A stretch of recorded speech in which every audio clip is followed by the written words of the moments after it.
கதை நல்லா போயிட்டுருக்கு அப்படின்னு நம்ம பாராட்டினாலே, நம்ம வந்து பாசிட்டிவாக போகுது, ஜாலியாக போகுதுன்னு சொன்னாலே, அது எப்படிங்க அப்படியே போனால் நல்லா இருக்காதுல்ல, ஒரு திருப்பத்தை கொண்டு வரோம் அப்படிங்கிற மாதிரி தான் பண்ணுவாங்க. அந்த மாதிரி தான் இப்போ வந்து பார்த்திங்க அப்படின்னா, பாண்டியன் ஷோ சீசன் 2ல் எல்லா கதாபாத்திரமுமே ஓரளவுக்கு நல்ல விதமாக இப்போ மாறிட்டாங்க. இப்போ மயிலே வந்து தன்னுடைய தவறுகளை நிறைய உணர ஆரம்பிச்சிட்டாங்க. இப்போ அவங்களுமே வந்து கம்ப்ளீட்டாக அந்த குடும்பத்தில் குழலி தவிர சத்தனவங்களுமே அத்தனை பேருமே நல்லவங்களாயிட்டாங்கிற சமயத்தில் இதில் இன்னும் இந்த முத்துவேல் கூட கொஞ்சம் மாறிட்டே வர்றார். இந்த சமயத்தில் வந்து பார்த்தீங்கன்னா இப்போ கதிர்ராஜியோட பேரை எல்லாரும் கொண்டாடுறாங்க. கதிர்ராஜி ரொம்ப பிடிச்சிருக்குன்னு சொல்கிற நேரத்தில் இப்போ கரெக்டாக புதுசாக ஒரு கதாபாத்திரத்தை கொண்டு வராங்க. இந்த பொண்ணு அந்த கூட ஏறின 2 பசங்க மற்ற பொண்ணுங்கள்லாம் ஏறலங்கும் போதே தெரியுது. மதுரை போகிற வழியில் அந்த பொண்ணை தப்பாக நடந்துக்கிறதோ இல்லை இந்த பொண்ணை ஏமாத்துறதோ ஏதோ முடிவெடுக்கிறாங்க.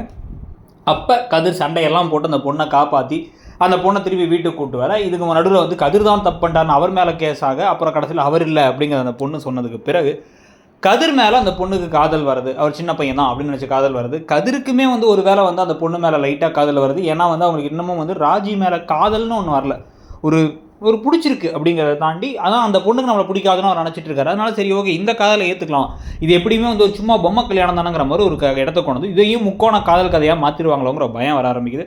ஸோ இதுக்கு நடுவில் வந்து உண்மையிலே ராஜிக்கு கதிர் மேலே காதல் இருக்கு, ஆனால் கதிர் இந்த பொண்ணு மேலே இதாக இருக்கு அப்படின்னு கதையை எங்கெங்கேயோ சுற்றி கடைசியில் வந்து அதெல்லாம் இல்லைங்க கதிரும் ராஜியும் தான் கதையை கொண்டு போகிறதுக்காக கொஞ்சம் நெகட்டிவான ஒரு ட்ராக் வருமோன்னு தோணுது. இதுக்கு நடுவில் அந்த மயில வேற வந்து ஸ்கூலுக்கு டீச்சராக அனுப்ப போகிறாங்க, அதில் சர்டிஃபிகேட் ஃபோர்ஜரின்னு சொல்லிட்டு அன்றைக்கி அதில் என்னென்ன பிரச்சனைகளை பண்ணி சிக்க போகிறாங்கிறத பார்க்கணும். ஓவராலாக கதை எப்படி போய் நினைக்கிறீங்க? அந்த புது என்ட்ரியை பற்றி உங்கள் கருத்து என்ன?